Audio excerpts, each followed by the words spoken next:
Welcome to the Soulful Insights podcast. I'm really excited about today's topic. We're going to be talking about the different levels of spiritual maturity. And I think this topic is really important. This is something that kind of helped me understand the people in my life and how they were responding to my shifts in religious beliefs or spirituality over time. It helped me understand where they were, why they were reacting the way that they were, and it kind of helped me separate myself from their reactions that were damaging to relationships. I had family members who were very condescending to me, family members who talked very poorly about me, gossiped about me. You're seen as the black sheep. You kind of are treated as an outsider as your beliefs start to shift and change. And it can be really difficult when these are very close family members, parents or siblings or, any family member or friends, people that are in your life as your beliefs start to shift. And if you have been following me for a while, in one of my first podcasts, I talk about my spiritual journey of going from a very high demand religion, becoming a commissioned pastor in the Christian faith, and then subsequently turning more towards spirituality. I do consider myself a follower of Jesus. I do enjoy the teachings of especially the greatest commandment, which is love. And I very much believe in that. I believe in helping widows and orphans and all of those things, that I try to embody that. Another thing that I will talk about later in this podcast is my husband and I adopted our daughter from an orphanage in China in 2016. So yes, I absolutely strive to embody that goodness. However, as we'll talk about, my belief structure has very much changed and shifted to spirituality, as if you can tell, if you've been following me for a while. So that kind of transition caused a lot of strain in relationships, and it caused me to really reflect on why people act the way they do and how religious beliefs and non-religious beliefs actually affect and dictate people's lives and how they show up in the world, how they treat other people. This can affect people who are very religious, and it can also affect people who are atheists or agnostics who don't really believe in anything. They can both behave in similar ways about their beliefs. And so that's what we're going to look at today. And it might just help you navigate your own spiritual journey, spiritual awakening, your own transition from different beliefs or whatever. And this may help you in just understanding people and why they respond the way they do. So we're going to start with level 1. Level 1 spiritual maturity, I termed duality and separation. So anybody on a level 1, this is kind of the lowest, most basic level of spiritual maturity. And I'm not saying this to be derogatory towards these people. These people are very devout. They really are trying to do what they believe is right. And they are trying to be on a path that they think is right and correct. And they are very strict about that. So these people see the entire world and everything as black and white. Believer, non-believer. There's heaven, there's hell. And they're very dogmatic about their beliefs. So I want to make it clear that this duality and separation style of spiritual beliefs does not have to apply only to religious people. These can also apply to non-religious people, including agnostics and atheists. So agnostics and atheists can also be extremely rigid in their belief systems. And they view people who believe in religion or people who believe in God, they see them as childish, weak, simple-minded. They mock people, they mock religions, they mock God, they mock Jesus. These people that are agnostic or atheists that are mocking other people's God, other people's religions, they're mocking Jesus, these are also level 1 of spiritual maturity. I mean, if we look at this kind of bullying, making fun of, this is very immature just in life in general. You know, if you go to work and you have somebody who behaves this way to other coworkers, you look at that person as childish, right? So that this is not necessarily just for religious people.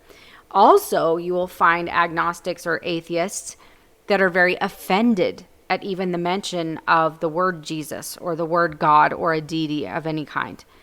They generally have extremely negative attitudes towards any religious belief, Christian or non-Christian. As I mentioned, these attitudes of level 1 spiritual maturity, I want you to realize that this can apply to any level of either religious belief or rejection of all religious or spiritual belief. Generally, the rejection of religion results in the religion of science. I mean, everybody has their belief. They believe in how they believe the world came to be, which is essentially, that's your spirituality. Whatever it is that you believe we came from or how this world came to be, that's your spirituality, that's your religion. So generally, these people, their religion is science. And we can see their level 1 spiritual maturity in how dogmatically they follow science. And just to give you an example, science is not always correct. So I'm going to give you a couple examples. I believe it was back in the 1950s, not too long ago, they were removing the thymus glands of children, believing that the thymus glands were enlarged in children and that was a problem. Well, later on, they found out that the thymus glands of children were enlarged because their immune systems were not fully developed until they were 10 years old, and that thymus gland was developing their immune system. Oops. They stopped doing that. We have thalidomide that was given to pregnant women. What happened? Children were born without limbs. Oops. Science makes mistakes all the time. And so when we have atheists or agnostics that say, I just believe in science, problem with that is you're doing the same thing that all religious people are doing. You ignore the problems. These people will ignore any contradictory evidence that maybe science doesn't always get it right in order to maintain their belief that only science can be correct and everything else is wrong. The same thing that religious people do. They see this angry God that is ordering the slaughter of people in their Bible, and they try to mental gymnastics and, don't want to deal with that. Oh, well, the people were wicked or whatever. They try to make excuses. So we see this on both sides of this level 1 spiritual maturity. So these people are very childlike in their religious or non-religious belief. There's no room for open-mindedness or listening to others' opinions or beliefs. It's like my way or the highway, and this goes for both sides. They're very dogmatic. They're very rule-oriented. They're very judgmental. They're critical of others. They believe that so for the religious people, they believe that you have to follow all the rules and rituals of their particular denomination in order to obtain salvation. Everything is black and white.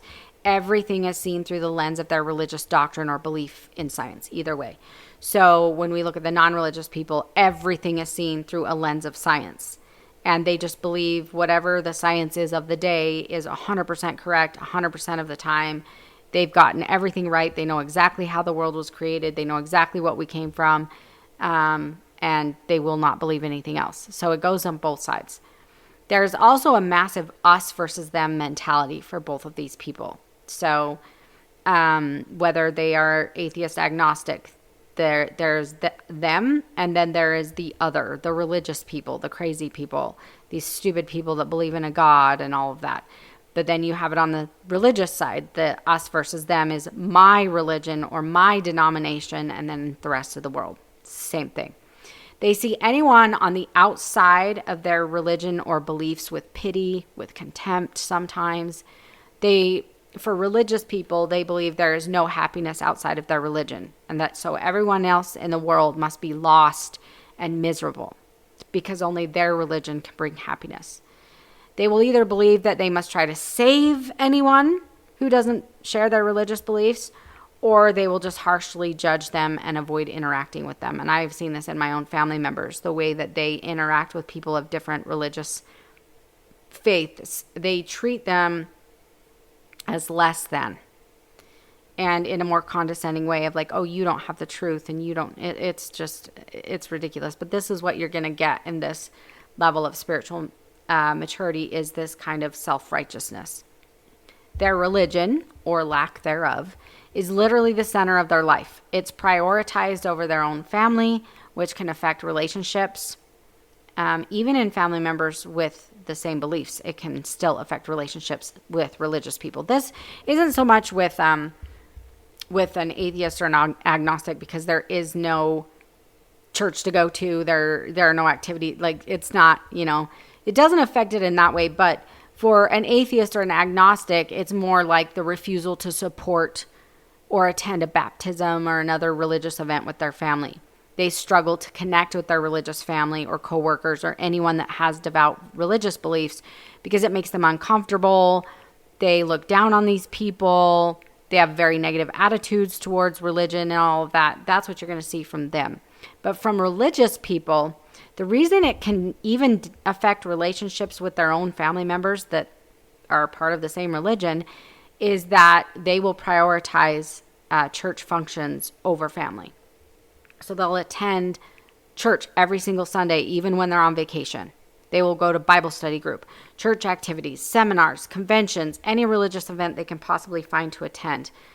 And they will do so even at the expense of family time or spending time with a spouse. And I have seen this in my own family. My mother, for example, my brother was staying with my parents for a few days. He lives out of state. My parents hadn't seen him in 4 or 5 months, but my mom had her women's study group that night. And so I live far away, so I wasn't there at the time, but my 2 brothers and my sister were there at the house to have dinner, and my mom left to her study group and just left them to have dinner without her, even though my brother had traveled thousands of miles to come and visit my mom. This is what you're going to see with this level 1 spiritual maturity, is that they are trying so hard to earn salvation that they will go to everything, attend to everything, even at the expense of their family. Or it can also be that they will struggle to have relationships with family members that are not of the same religious belief as them. So it kind of goes in both sides there. In this phase for religious people, anyone who leaves their religious denomination or their religious beliefs is seen as someone who is easily offended, someone who just wanted to sin. They were deceived by Satan. They were too lazy to do the work required for salvation, or they were never truly converted in the first place. There's a lot of judgment. Now, they'll never ask you what your issues were, or they will never ask about your journey. They don't even want to know. They don't care. They just want to assume someone at church offended you, or you just want to sin. That's basically what you're going to get. And in fact, I had a person, when I hadn't attended church for 6 months, I had one of the women's leaders come to stop by, and she literally asked me if someone had offended me at church, because that is the first thing that they assume. And I told her, no, I don't have an issue with anybody. Nobody offended me at all. And she was so confused. Like, the look on her face was absolutely insane. And I'm sitting there, and she just assumed that someone had offended me, and she couldn't. It was like, oh, well, why wouldn't you come to church then? It's like, surprise, surprise. There's other issues besides getting offended or wanting to sin or being deceived by Satan. Go figure. So atheists or agnostics who see those who believe in God as weak, they see them that they need religious beliefs because they're weak. And it just eases their fear of dying, so that they feel like, oh, I can go be with God or be in this wonderful place after I die. And that's only for weak people. It just eases what these agnostics or atheists believe, that we cease to exist after we die. And, they are strong enough to accept that they will not exist after they die. And these religious people can't accept reality, and so they have to have religion to make them feel better. So this is kind of the almost self-righteousness that you will get out of an agnostic or an atheist that is in this level of spiritual maturity. And I'm not saying all atheists or agnostics are this way. They're not. Not all religious people are this way either. This is just the level 1 people. There's a very us versus them duality that you're going to see here. They will never ask anyone why they left the religion. This is for religious people. They're not going to ask for your story to seek understanding of those with differing beliefs. They feel attacked and they feel threatened by anyone who has left the religion. And anybody who speaks about a negative experience or issue with church doctrine, history, teachings, or even church leaders, they will deflect, they will condemn, they will try to stop that conversation with thought-stopping techniques. They get very uncomfortable. And this also goes for atheists and agnostics who feel attacked, threatened, or, quote, triggered or offended by the mention of any deity, God, or Jesus. So agnostics or atheists in this level, they are really upset or bothered by a mention of any sort of deity. It makes them very uncomfortable. So anyone who has left a religion because of harm that was done by its doctrines, or they find out about the church history or church leaders, it's the person who brings up the issue that will be blamed. Not the issue with the doctrine, not the issue with the church history, not the issue with the leaders, not the issue with anything. The victim will be blamed. They will be told that, oh, you just weren't ever truly converted anyway, or you're just trying to find problems with the church, and you weren't praying enough, and you weren't reading your Bible enough. That's what you're going to hear. They will not listen. They don't care what happened to you. They will even do this to people who've experienced sexual abuse at the hands of church leaders. Or they'll say, oh, well, that hasn't been my experience. Well, your experience doesn't really matter. It's the person that was harmed. You know, it's like someone that was raped in a situation and is afraid of getting into a situation similar to that again. And how helpful is that to be like, well, that's not my experience. Not helpful. Not helpful at all. But this is the way that they talk to people who've been harmed. And there are people who've been significantly harmed by many different religious beliefs, not even only Christian. Their spiritual immaturity will present itself in a similar way to emotional immaturity, and at times it even presents with narcissistic proclivities. Now, I'm not saying that these are narcissists, you know, in a diagnostic sense, but the refusal to see harms or contradictions in religious beliefs and doctrines. They will gaslight you. There's all kinds of they will victim blame. They will gaslight. It can get really, really difficult when somebody brings up issues with the religion in some way. So I'm going to give you an example of the refusal to see harms or contradictions in religious beliefs. And this is just a basic one. So I have a daughter that we adopted from China in 2016. And her family lives in a remote area of villages in northern China. Of course, we don't know exactly where they live, but we know the general area. She was abandoned at the age of between 3 and 5 years old on a street under a cell tower. She was seemed to be undernourished, so we're not exactly sure how old she was. Now, the reasons for child abandonment in China are very complex, and I will absolutely not tolerate any judgment of their decision. My daughter is completely blind, she has developmental delays, and in China, this creates an impossible and even dangerous situation for the parents of these children because of the economic situations and other cultural issues that many people don't understand. So judgment of her parents is unacceptable in my book. But anyway, proselyting in China is illegal. And not only that, these people live in a remote area in northern China. They are never going to have the opportunity to hear about any God or Jesus or any religion outside of the official religion of China, which is atheism. But according to Christian doctrine, my daughter's parents were created and destined by God for eternal conscious torment and unimaginable suffering for eternity. They believe this doctrine all while singing songs in church like, "How great is our God." How great is that God that would predestine someone for hell? That's not a very great God in my book. When harmful doctrines like this are brought up, it just leads to cognitive dissonance, mental gymnastics. It's the only way that they can handle these extremely problematic doctrines. People ask these questions and there is no answer that is going to appease someone. Well, we just don't understand the mysteries of God. God's ways are higher than our ways. You're going to get religious platitudes because they don't have an answer and they know how terrible it sounds. But that's all you're going to get. So when I was in ministry school, here's another one. This one is another terrible teaching, and a lot of them will try to distance themselves from these types of teachings. But the reality is I learned this in very, very, very recent ministry school. So I was in a class on pastoral counseling, and we came upon the subject of marriage counseling.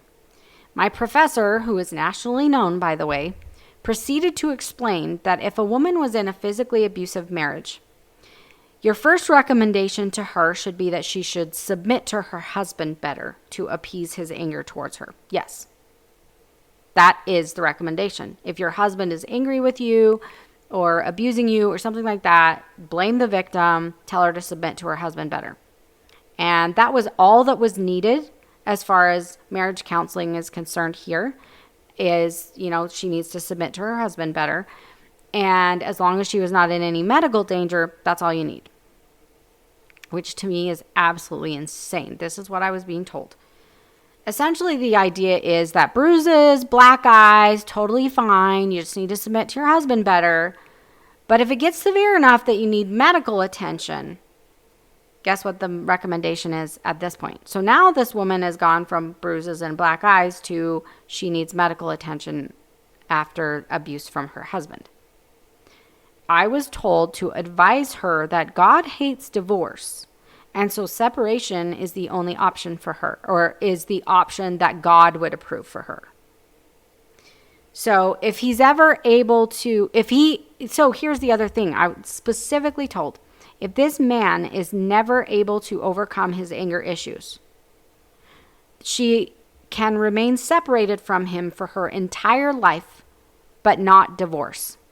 I should not offer divorce as an option because God has clearly stated in the Bible that the only reason for divorce is adultery.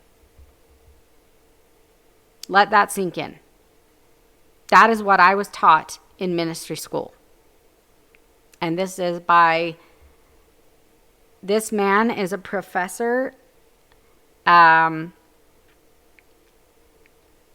teaching theology of all sorts, and does not only work at the school where I went, and he speaks nationally. So this is what is being taught. Maybe not everywhere, but this was the basis of Christian beliefs for a very, very, very long time. When someone is traumatically harmed by religious doctrines like this, if my daughter did not have cognitive disability, we adopt her from China, she's an orphan, we adopt her. According to Christian doctrine, I would have to tell her that her parents are going to hell. And nobody wants to face this reality of what position this puts people in real life. It's really easy to just think, oh, other people I don't know are going to hell and not care about them, which is still ridiculous.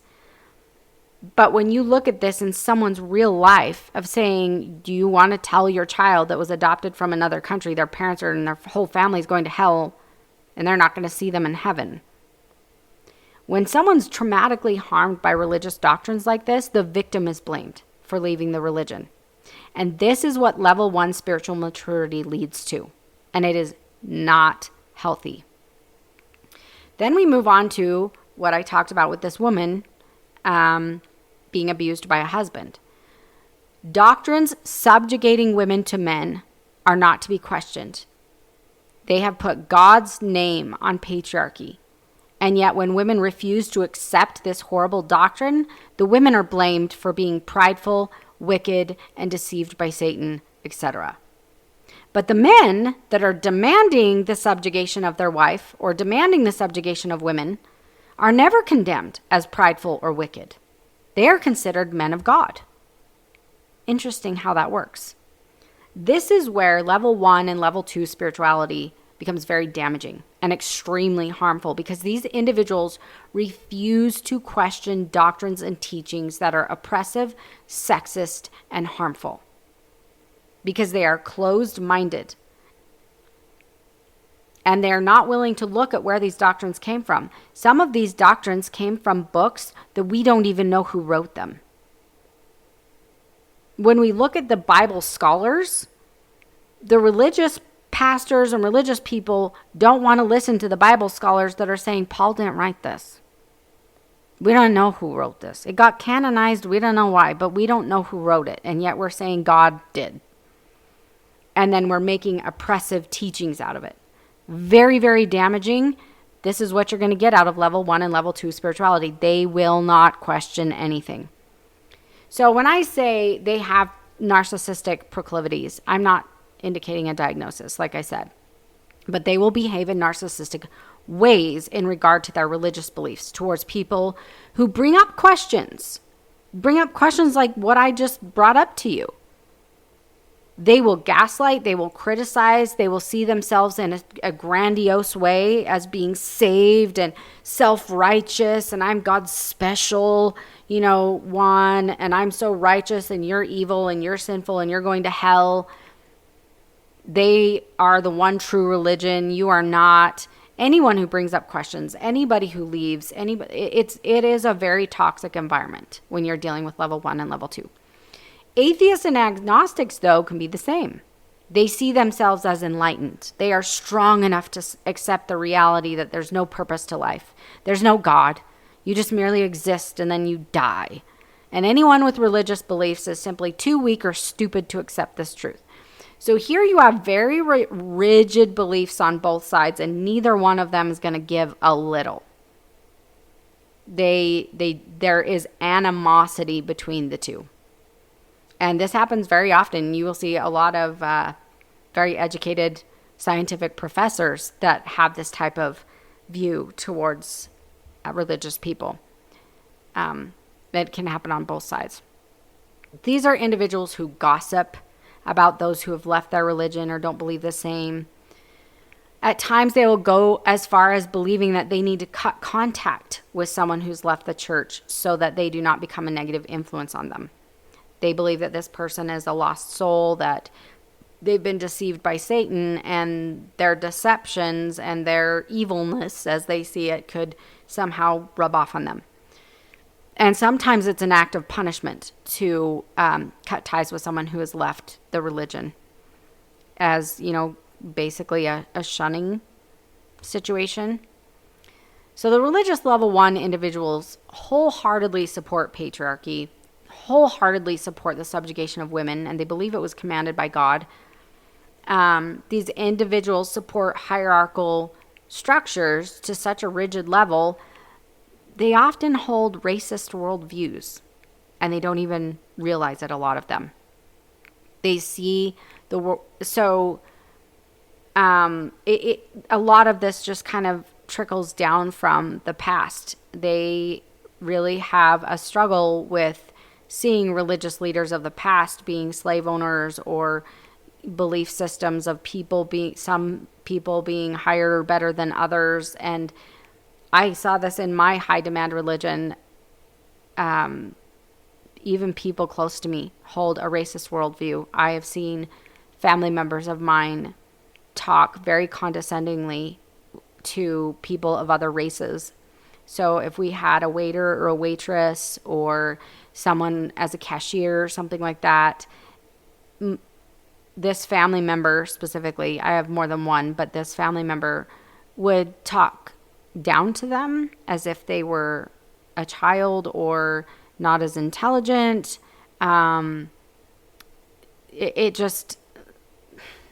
They do have racist worldviews, and a lot of times they just don't realize it. And I have seen it in my own family members, and it has been extremely disturbing.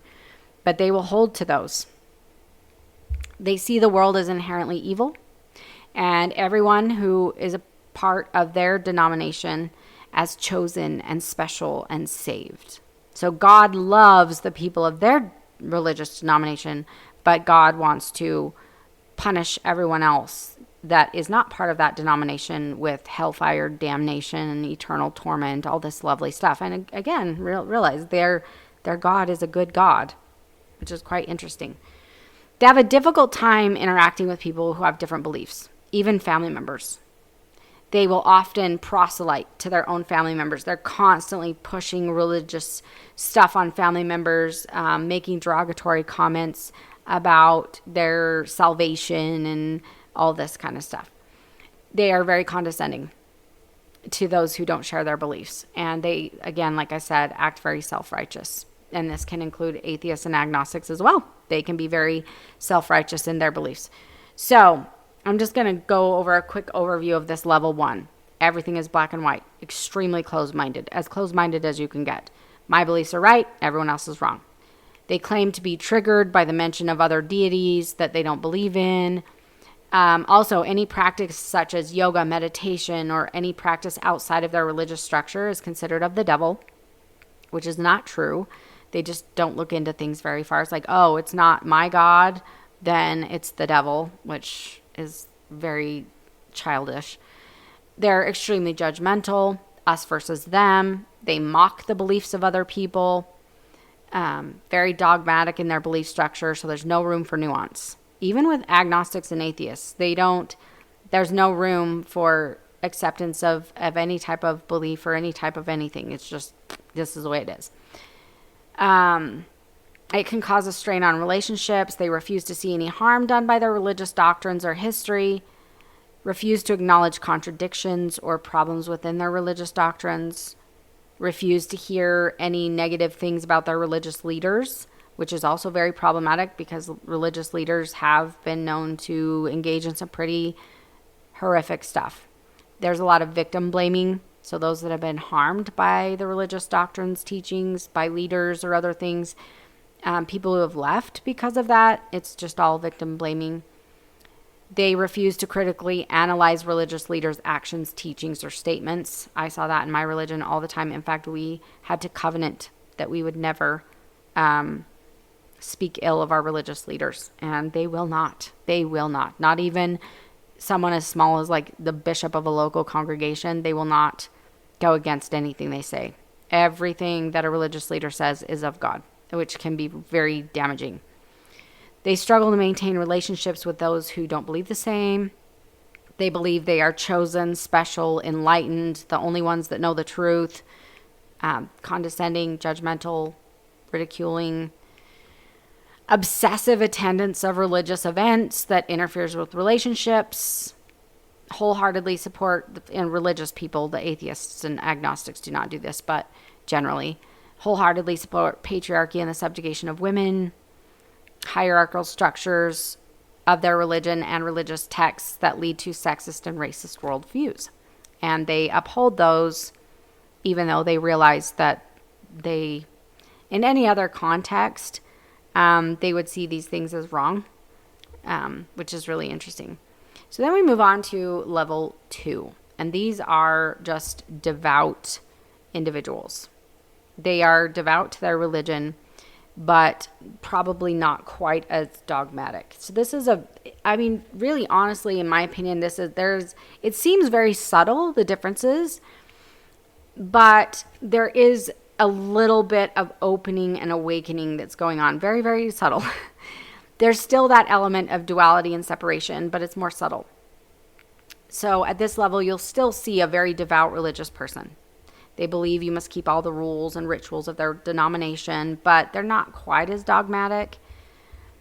They do have a difficult time interacting with people that are not of their specific faith. These individuals are not afraid of accepting some aspects of other religions and cultures. So these people, this is one of the things that I think is most important to understand about the devout people versus the level 1. They don't believe yoga is bad or of the devil. They'll go and do yoga. They're open to meditation. They're open to some other practices outside of their own culture or religious background. They're not as dogmatic. And that's really, I think, what details the difference between a level 1 and just a level 2 devout person. in non-religious people, they're not offended when religious people speak about a deity or God or Jesus. They're just like, cool.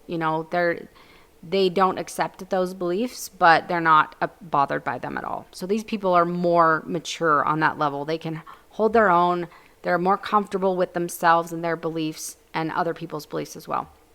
So they can listen to a certain extent to other people's beliefs and are generally open-minded to people that don't share a similar faith, or agnostics can listen to other agnostic or atheist beliefs. They can even listen to some religious people and not be bothered. They're just not open to like accepting any level of belief in anything.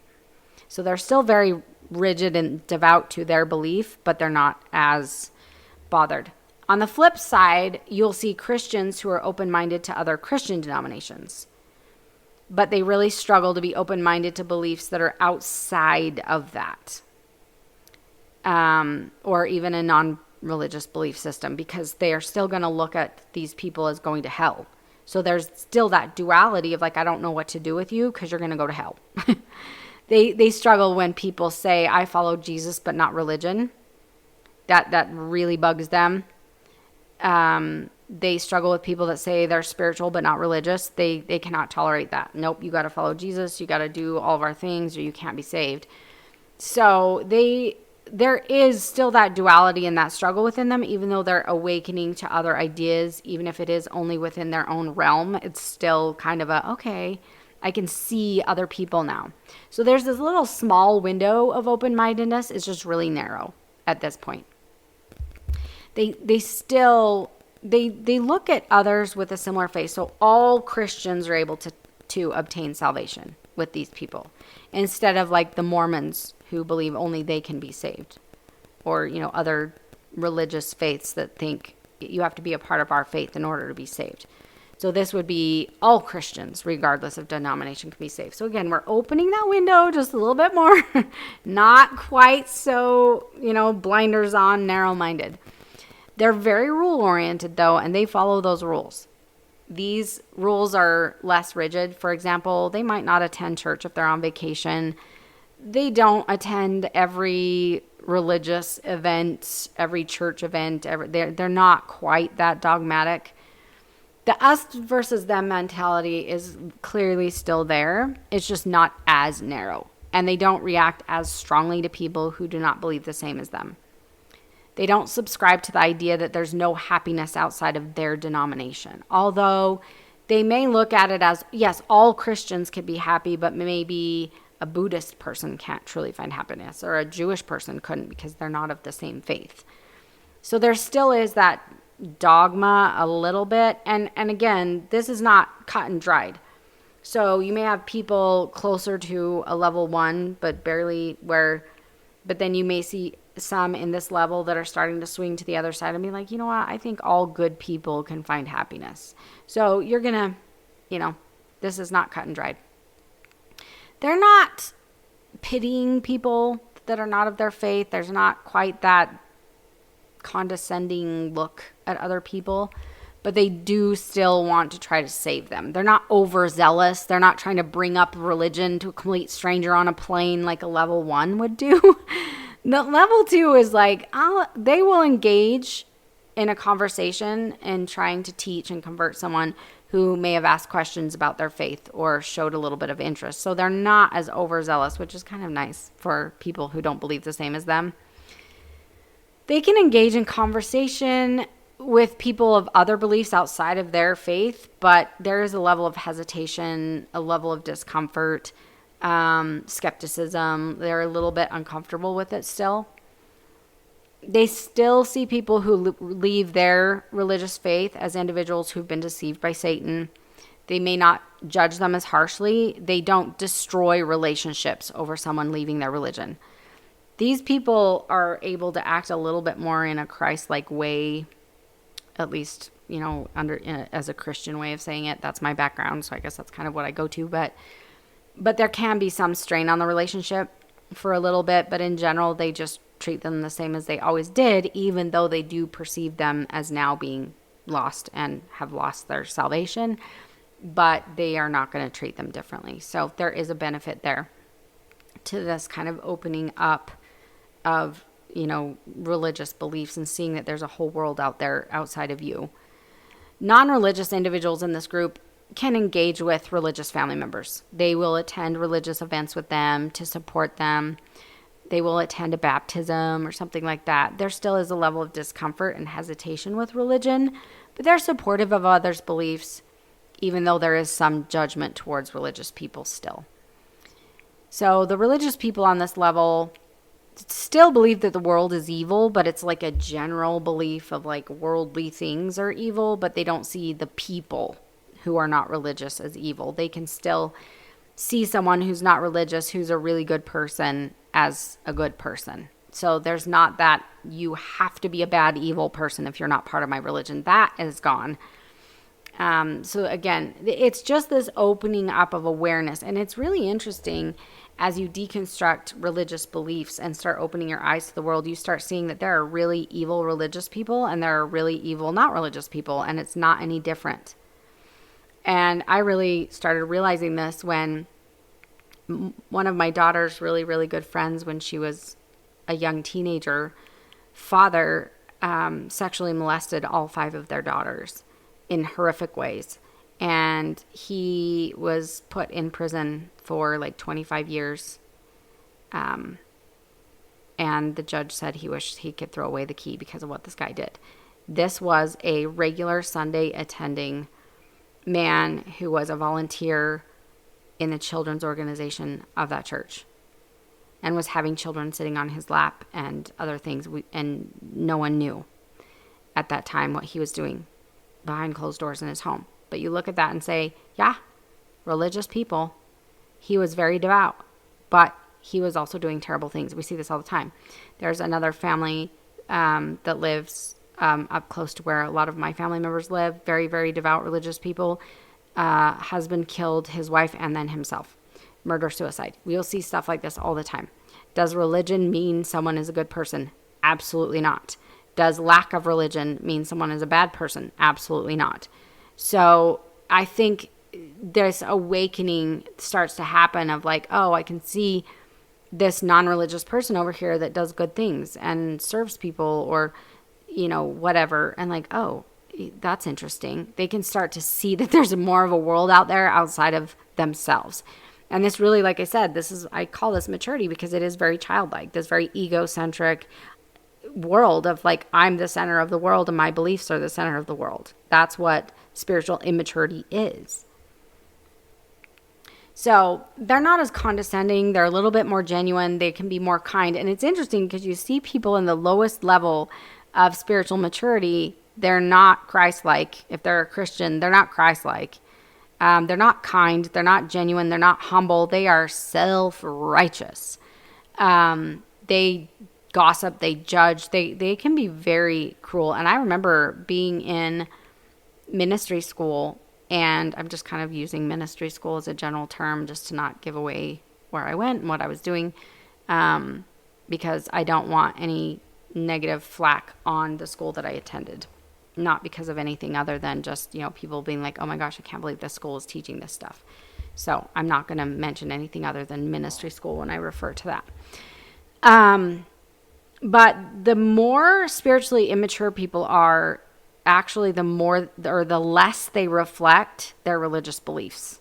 In reality, they're very, very good at like, you butt is in the seat on Sunday and you are at Bible study on Wednesday and you go to the events and you do the things and you homeschool your kids and you do all this stuff, but they're not good at the actual teachings of Jesus, who they claim to follow, of being kind. They are not open to the outsiders. When they're asking Jesus, why are you sitting with tax collectors and sinners? These lower level spiritual maturity people are not good at that. They're too rigid in their beliefs. They literally are the Pharisees and Sadducees that Jesus was calling out.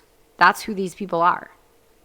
They don't realize it. They think that they are living their religion with exactness. The problem is they're living all the rules and rituals, like be in church on Sunday, read your Bible, say your prayers, do all of that, but they don't embody it when they're out in the world. So to sum up level 2, it's still black and white worldview. It's a little bit more nuanced. They're more open-minded to other denominations, other viewpoints, within their religious worldview, of course. So an atheist might be open to some agnostic idea or Christian denominations.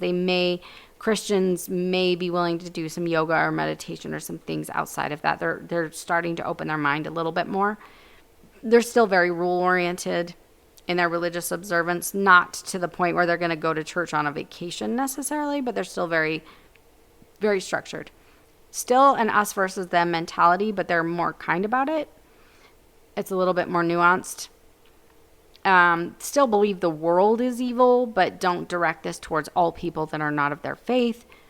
Not as overzealous in their efforts to try to convert people or even family members that have left. They just kind of leave them alone.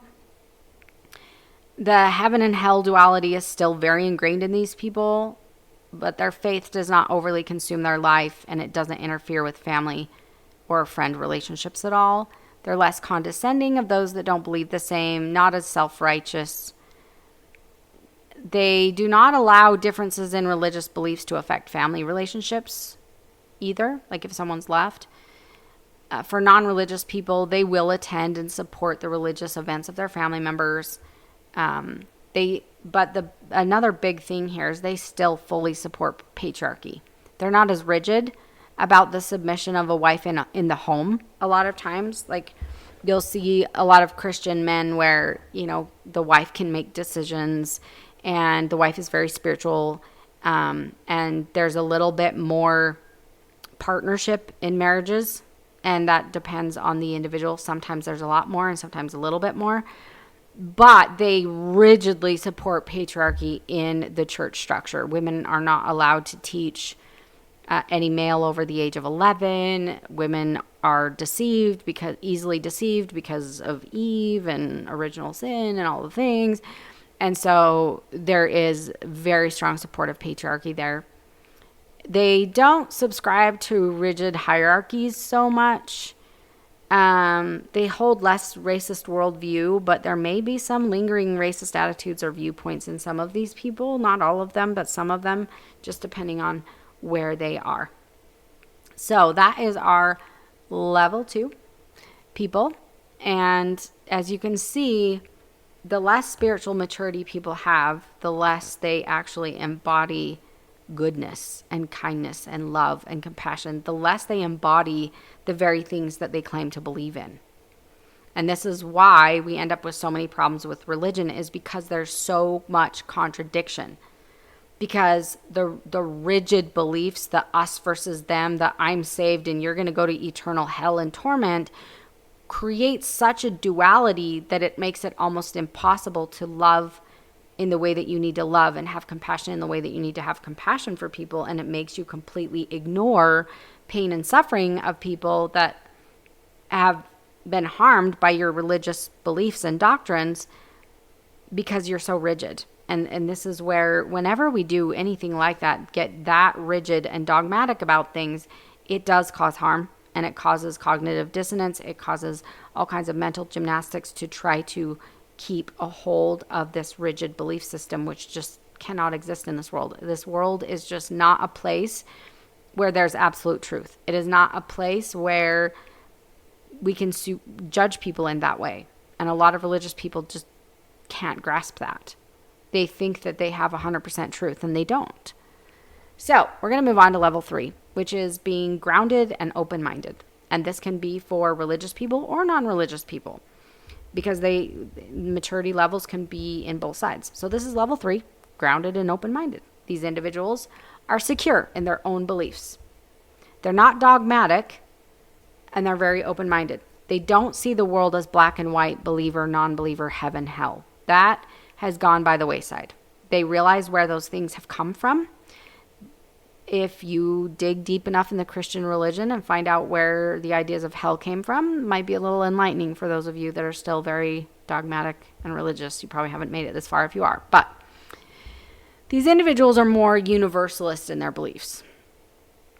They have opened their mind up to the world and the people that live in the world. I mean, if you look at it, depending on where you're born, all of a sudden that's the one true religion. If you're born in a Muslim country, then that's the one true religion and everybody else is wrong. If you're born in the South, it's your evangelical or Baptist, whatever, you're the Christians, and they look over at the people born in the Middle East. Well, you're wrong. And there's all this duality going on. But these individuals have transcended that. The level 3 have transcended that. They realize there's a lot more going on in the world than this religious stuff. For non-religious people, so when we talk about an agnostic or atheist person on a level 3, they are not offended or triggered by anybody talking about God, deity, Jesus. They can have an open conversation and respect other people's religious beliefs. They're not condescending. They're not rude. They don't think they're simple-minded and weak. And they're not offended. They're not bugged. They're very confident in their own atheism or agnosticism or whatever it is that they are. And they're not threatened by other deities, and they also don't mock other people's gods either. Whether they're Christian, agnostic, whatever they are, they're not mocking other people's gods. They're not mocking other people's deities. They're not mocking Jesus. They're not engaging in this childlike behavior of bullying and mocking people. So non-religious people in this space have a very eclectic set of beliefs usually. They incorporate some religious belief or structure into their belief systems or in their life. They find truth as it resonates with them wherever they find it. They're not dogmatic towards science. They're not dogmatic towards really anything. You'll find less atheists here, I think, and the only reason I think that is because atheists... An agnostic is kind of more like, I don't know, maybe there's God, maybe there's not. I don't really know. I don't think they're kind of more of, we don't really know, we're not sure. An atheist is just as dogmatic as religious people about there is no God versus there is. They tend to have a lot harder of a time being more eclectic with belief structures and systems. It's like, no, there's no God, there's no meaning, there's no anything. You die, you're dead, that's it. Like, they're going to have a harder time getting to this place. Religious people in this level 3 do not believe that a loving God would create people for hell or predestined people for hell. They don't believe that God would throw people in eternal conscious torment, period. Because they didn't believe in the correct doctrine. A lot of people who do a lot of bad things in this world, coming out of trauma and all kinds of things that we don't understand. And these people just say, you know what, God is merciful and loving, and they don't believe in an eternal hell. They may believe that there will be some reckoning, but they don't believe in an eternal torment situation. They are aware of the issues within their own religion, and they understand how these issues can be a stumbling block for other people. So they're very open. They're like, yeah, there's issues with my religion. There are historical issues. There are issues with the leaders. There are issues with doctrines. There are issues with things. And I realize if you leave the religion for those reasons, I support you. I understand you. I can hear you. But these people choose to believe in whatever they may attend their religion, but they're usually a very nuanced believer. They usually are not 100% sold on all of the doctrines and all the dogma of whatever religion they're attending. But they may like the social structure of it. They may love the people they go to church with, something like that. This isn't a cognitive dissonance issue. This is a true recognition that there are problems, but they've decided to have a nuanced belief, enjoy the things that are good about that religion, and not believe in the things that aren't. And so these people are a lot more mature. These people can critically look at things. And they can toss out things that are like, that doesn't make sense. I don't believe in that. They don't outsource their spiritual sovereignty to someone else. That is huge here. These people are awakened enough to take back their spiritual sovereignty and say, I will believe what I believe, and I will not believe in what I will not believe in, and I will not outsource that to anyone else.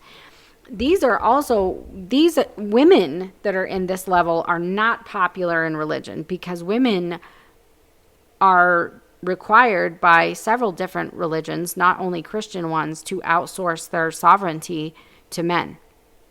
And so the women in level 3 are not popular in religions. Some women will stay trying to create change within, which doesn't work in Christian religions because they have canonized books of scripture that subjugate women very strongly, even though we don't know who wrote those, but we won't go into that. But women in this space, they tend to be happier, more confident in their lives, but they don't really fit into religious structures when they get to this place because they're taking back their spiritual sovereignty. And that is not popular. These individuals in level 3 don't see those who've been harmed by church doctrine, history, leaders. They don't see them as problematic. They're not afraid of them.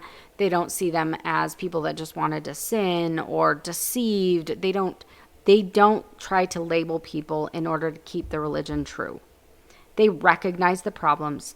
They validate anyone who has been harmed and believe that these are good people who just couldn't remain believing, knowing all the problems or experiencing the pain that they have. These level 3 people still believe that God loves them too, and that there's salvation for them. In fact, usually people in level 3 can see that salvation is available to all people. There is no eternal torment. There's none of this. Eternal torment isn't in the Bible. Okay? That's the English translation. Look it up. Okay. Look up the word Gehenna if you don't believe me. When they say Jesus spoke more about hell than anyone else, it is not true. He did not use that word. That is the English word.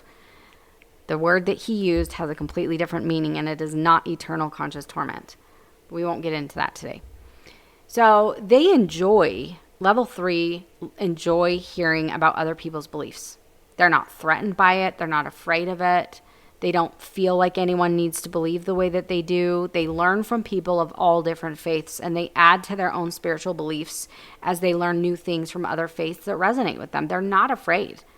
They will take on some Native American idea from Native American cultures of, different goddesses or rituals or something. I don't know. Or they'll look to Hindu traditions or Buddhist traditions or wherever and be like, oh, that's really cool. They just are not afraid.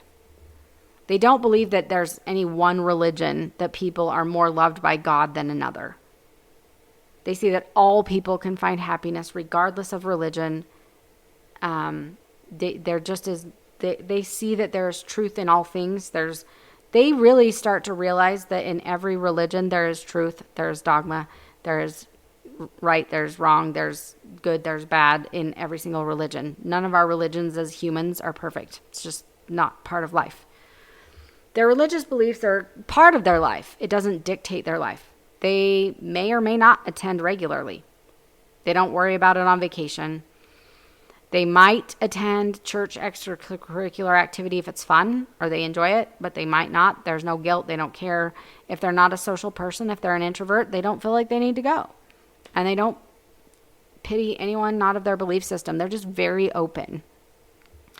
They don't have a need to try to defend their personal beliefs because they're very secure in them. Nor do they condemn anybody else's beliefs. They're not worried about an atheist. They're not worried about an agnostic. They're not worried about anybody. They've begun to become aware of the unity and connection of all people. And this is very basic in the level 3. It's not completely awakened, but it has begun. They're mature enough to recognize that nothing is black and white. And life is way more complex than that. If someone leaves their religious denomination or faith completely, they are unfazed by it. They offer love, compassion, a listening ear. They will listen to your entire faith transition story. They will listen to every problem you have, every question you had in its entirety. They will be compassionate to all the complexities of your experience. They don't feel threatened by it. They will not judge you. They can hear it and still feel secure in wherever they are at because they're not dogmatic. There will be no change in relationship with anyone who leaves the faith because they're mature enough and secure enough in what they believe without believing that anyone else's personal journey or belief has to look like theirs. So in a non-religious, agnostic, atheistic type situation, these people have relationships with religious family or friends. They can listen to their beliefs. They can attend religious events. They'll even attend church with them if someone invites them. They don't care. They're not fazed by it. They're not offended. They're not upset. They're like, great, you believe in a God. I don't. Whatever. I don't care. I can go, I can listen to all your religious stuff, I'll sing your worship songs. Great, let's go have some brunch after church. They go get some coffee. They don't care. They're very secure in their non-belief, and they are not threatened by anyone else's belief. It's just great. Believe in God or whatever you want to believe in, the sun. I don't know. They just don't care. They're very genuine. And this is where you get into a place where you can truly love other people and have compassion, because there's no religious agenda and there's no belief that these people are going to hell or that they have to be evil because they're not of your religious tradition. They don't believe in eternal conscious torment, so there's no need to fear or try to control or manipulate other people, because there's no reason to. At times, individuals in level 3 will still believe in the hierarchical structures of the church. Maybe believing that women shouldn't be a pastor or a woman shouldn't have a certain position. They may or may not. This is very loose, okay? They may have some lingering tolerance for patriarchal structures in the religious aspect of it, or they may not. It's pretty weak here. They reject patriarchy in society and in the home. They do not believe in the subjugation of women to their husbands or the requirement for submission of women to pastors, husbands, or anything else. They generally, in a marriage and society, women are working in all levels. They don't treat them differently. They do believe that a marriage should be a partnership, not a hierarchy. So that is starting to lose its grip in a lot of ways.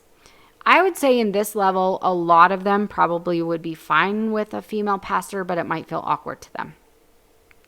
I don't know.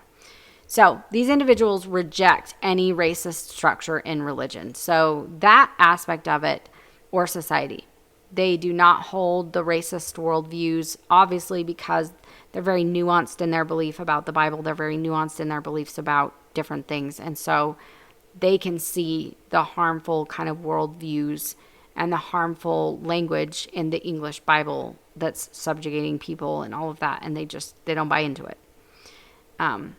They believe in the dignity and equality of all people. They can see some of the societal structures that are out there that are still racist, that are still all the harmful things. They are aware of these things. They are not part of supporting or ignoring them. So let's review level 3 really quickly.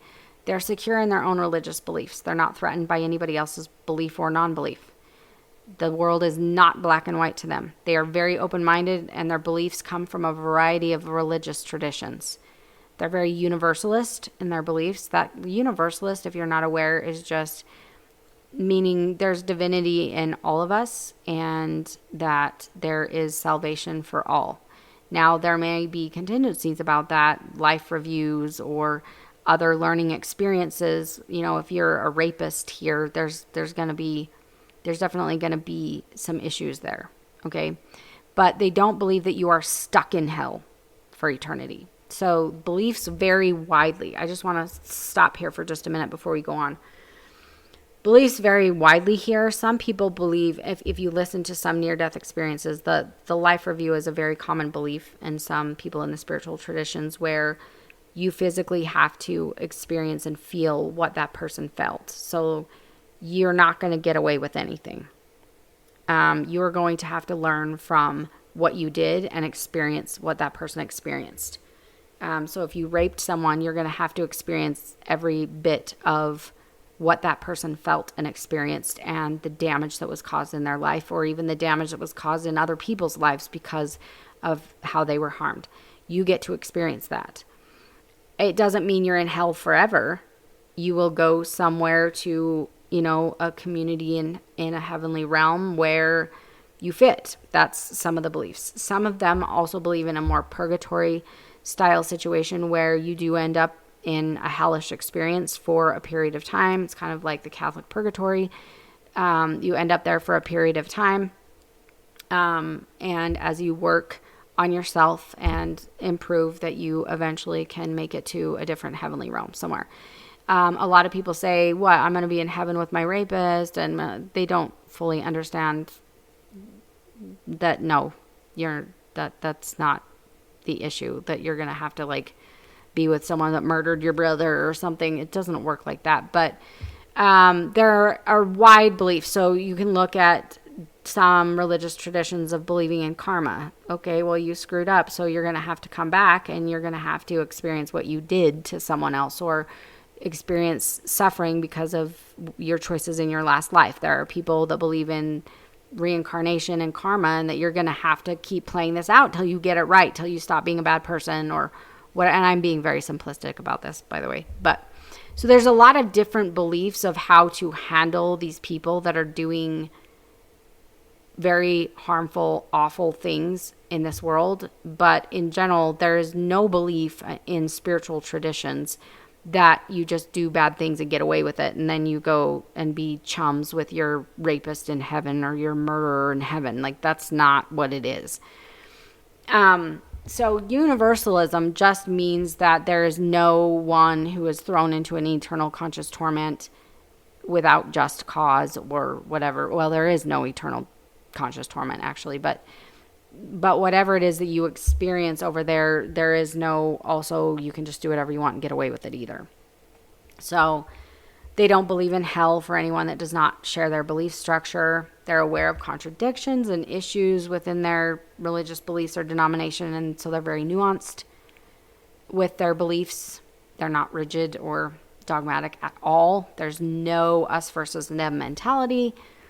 They don't believe that the divine creator loves anyone more than anyone else, or any religion more than any other religion, or anything like that. Religion is part of their life. It doesn't dictate their life. They can take it or leave it. Usually they're more social about it than belief a lot of times. They maintain their spiritual sovereignty. They do not outsource their beliefs to anyone. They don't feel the need to defend their beliefs or condemn anyone else for theirs. They're beginning to see more unity of all people. Unfazed if someone chooses to leave their religion. They offer love, compassion, listening ear. They can hear about problems with church doctrine. They're not freaked out about it. They're usually aware of it to some extent. They don't have a religious agenda for anyone else. And they for the most part, reject the patriarchy. There may be some lingering, but it's pretty minimal, and they reject all racist worldviews and recognize racist structures in society and religion and reject them. So that is your level 3.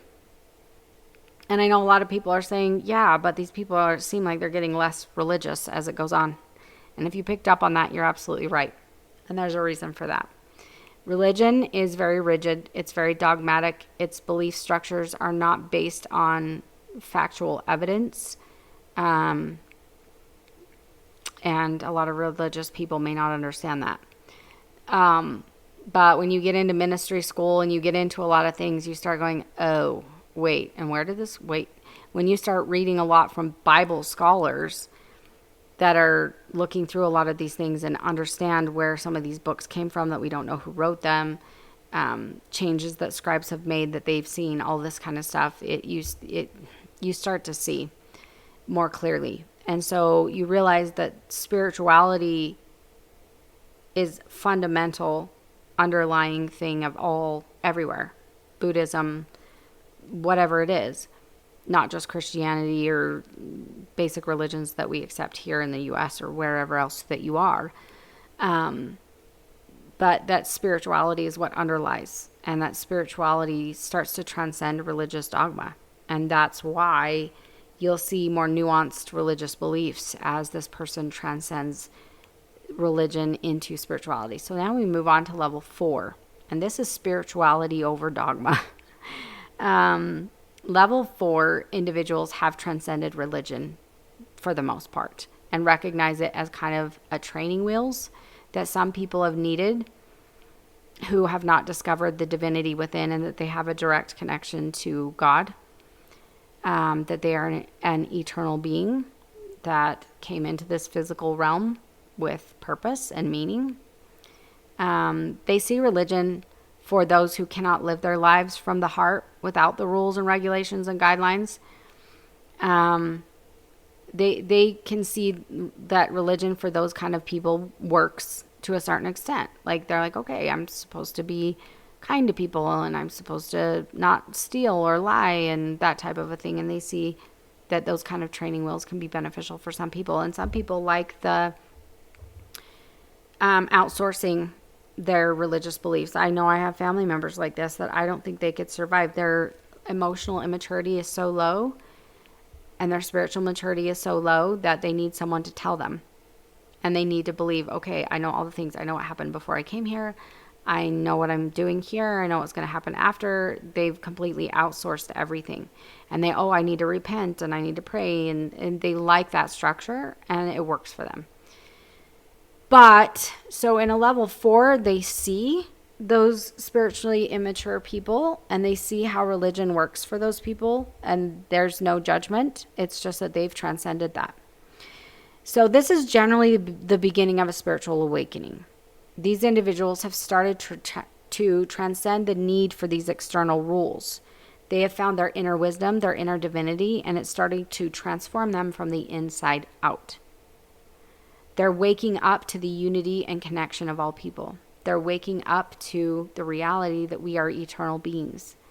They're waking up to the reality that our souls chose to come here, that our soul has a purpose here. They do not believe in eternal conscious torment. They see the value of the 10 Commandments and teachings about loving one another, avoiding lust, caring for widows and orphans, but they're starting to deconstruct a lot of the harmful, patriarchal, racist teachings. They've deconstructed a lot of that. They no longer believe in one true religion. They recognize that there is no way to absolutely know truth in this life, like to have the absolute truth. There may be some lingering negative feelings towards religion because a lot of times they have gone through a faith transition.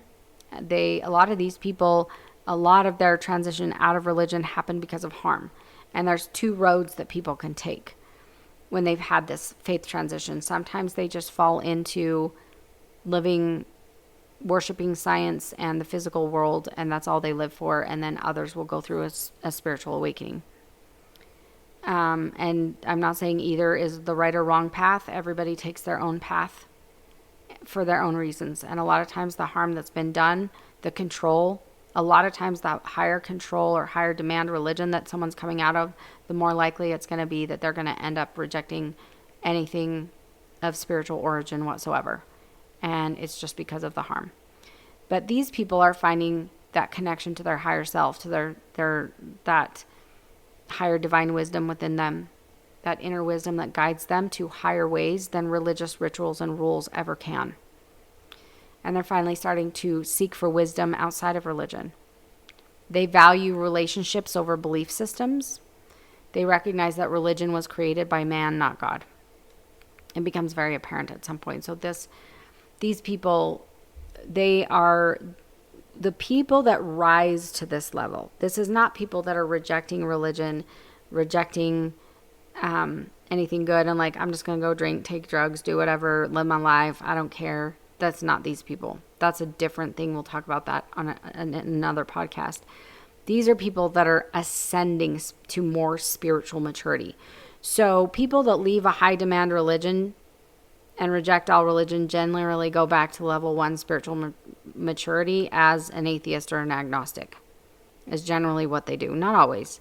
So when they start being judgmental and angry and, living on a low level of consciousness, they have returned back to level 1. And usually they never were out of level 1. It's usually they were level 1 religious dogma. And when you take the religious dogma away, they're still level 1 as an agnostic or an atheist. That's just what happens.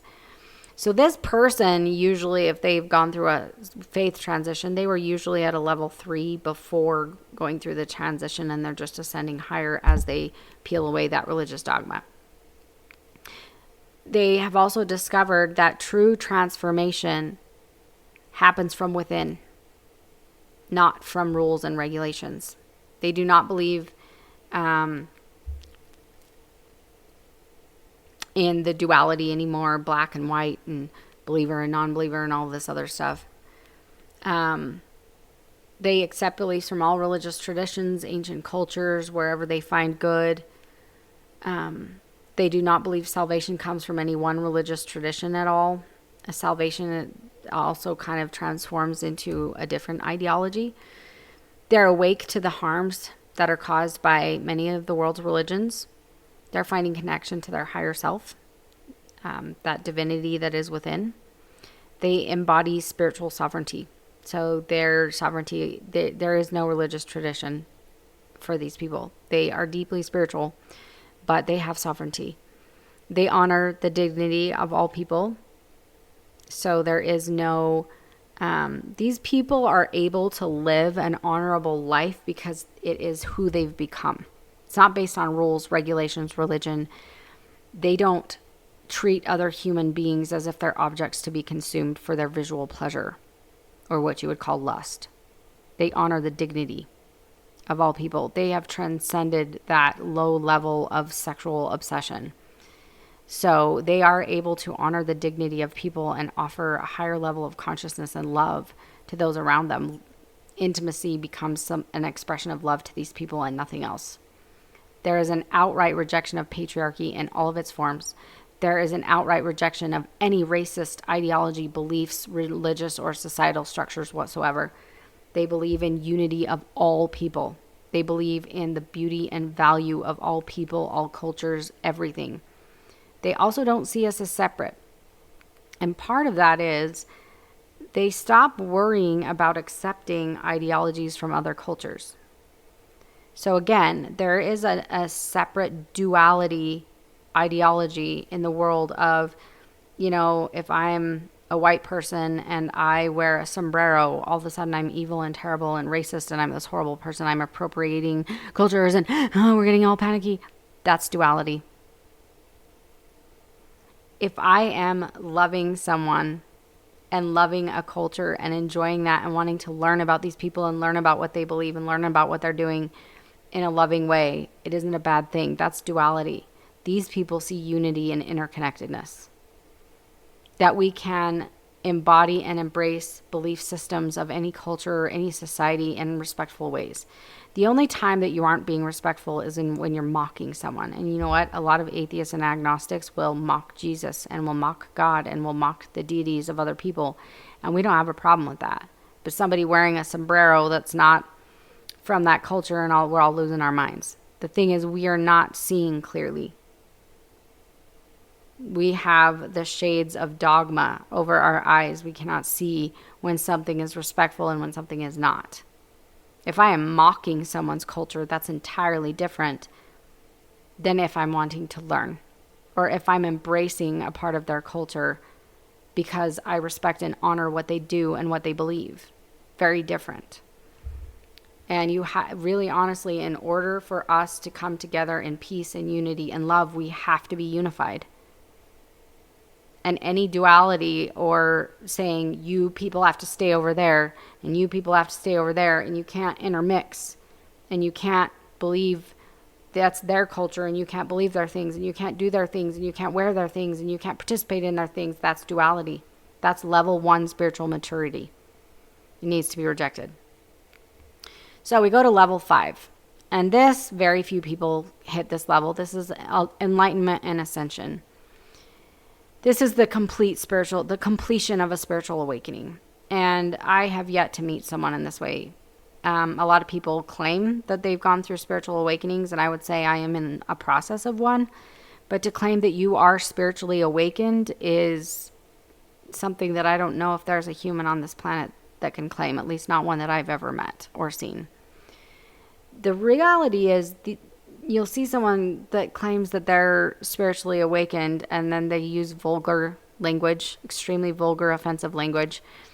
You will see them speak in derogatory ways about women, some of these men that think that they are spiritually awakened, and then they talk in lustful ways towards women or whatever. And it's like, you're not spiritually awakened, not even a little bit. Just because you left a faith tradition and you're on a spiritual path doesn't mean you are awakened. Okay? A truly awakened person is completely aware of the unity and connection of all people. And everything that they do is out of love. Everything. Their language is elevated. Their intimacy is extremely elevated. It is only out of an act of love. Men who are awakened, see women out of love and compassion and honor and respect. They would never look at a woman to consume her body for any reason. That is not an enlightened way of looking at anyone. Women, same thing. Intimacy is about coming from the heart. They see the value of all people. All people. They choose love because it is truly the desire of their heart. Not because they're following rules, not because they're following religion, not because they're following anything externally. It's who they are inside. Their higher self has taken control. Their higher self now dictates who they are, not their physical self. They don't desire to harm any being. Sorry, I'm stumbling over my words. They do not desire harm to any being. They don't need guidelines because their inner wisdom guides them in higher ways than religion could ever offer. And I haven't put a lot on here because this is probably not a space that anyone's ever going to fully get to. They don't use vulgar language. They are not worried about how much money they have and the big house and the fancy car. They're not worried about someone that was rude to them, or they are so embodying their essence of who they are that they have almost reached a state of perfection in this stage, and very few people are ever going to get here. They may straddle at times more enlightenment, but most people are never going to get to level 5. But I just wanted to put that on there anyway. So aside from these levels of spiritual maturity that we've been talking about, there are also various levels of consciousness that people operate from. And these levels of consciousness don't have anything to do with religious affiliation or belief systems. And so in a future podcast, I am going to talk about the different levels of consciousness that people operate from, because we've kind of talked about it a little bit. It does intertwine in some ways, but spiritual maturity and the level of consciousness you operate at is not quite the same. So also, another thing that I really want to point out is commandments, rules, or laws are external forces that are trying to exert control over behavior. And this never results in a moral, upright society that lives in peace and harmony. It never does. We have religious commandments and laws against killing people. Does that mean that no one kills anyone? No, it doesn't. Does that mean that a Christian has never killed anyone? Absolutely not. In fact, as I just detailed to you, just in the last month or so, near where a lot of my family lives, there was a Christian, very, very devout man volunteering at church, doing all the things, who killed himself and his wife. Well, wife and himself. That happens all the time, that a Christian will kill someone. So, no, their Christian religion, their commandments, their religious beliefs does not stop them from killing anyone, and the laws don't stop it either. External things do not stop people from doing anything. Drugs are illegal. Does that mean nobody does drugs? No. Religious people will claim that we have free will, or that people have a sin nature and so they do bad things. Well, regardless of the reason of why you believe people do bad things, the reality is the religious commandments and laws of the land cannot stop this from happening. Why? Because the goodness of a physical being is based upon their connection to the divine within them. And when your religion tells them there is nothing divine about you, there is no goodness about you, you're just a horrible, depraved, awful person, if that's what you're teaching people and then you expect them to behave in higher ways, it ain't going to work. If I had a child and I tell that child that they are depraved, they are evil, they can do no good, their very nature is depraved and terrible and awful, and I beat that into their brain, do you really think that child is ever going to accomplish great things in their life? No. From a psychology standpoint, we know that doesn't work. The goodness of a physical being is not external, it's internal. Always has been, always will be. And this is why religion doesn't crank out better people than non-religion. Religion tries to exert external control, obey the deity. Society tries to exert external control by requiring citizens to obey laws. Neither of these systems will ever work. Goodness comes from within. It is internal work, not external. When you have people that have experienced trauma and abuse and all this stuff, and it just keeps perpetuating itself, and religion isn't going to stop it, laws aren't going to stop it. We're not going to get into a peaceful and loving society until we realize that this comes from within.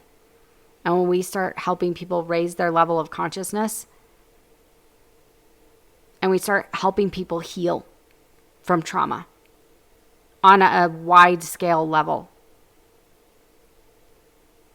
we're not going to see improvement, because it's not about external rules and laws. That does not work. So we're not going to get into the level of consciousness today, but I just wanted to briefly explain how individuals who live on a higher level of consciousness with compassion for all and honoring the dignity of others are those who have connected to their higher self, the divine within. They have overcome the physical ego and allow that higher part of their soul to dictate the way they live their life. That is how we get to heaven on earth. So I want to detail this process of transcending the ego physical self and how that occurs and why religion was never designed to help people do this. But we don't have time today. That is a topic for another day. I think I'm going to go into this part of things next week. So stay tuned for that. If you really enjoyed this podcast and you made it to the end, please go ahead and make a donation on Coffee. It really helps me keep this channel going. Subscribe, all the things. I'd love to have you here, and love to have your support in this process. And I hope that this was helpful for you. Let me know if you have any questions or thoughts about this, and I will see you next time.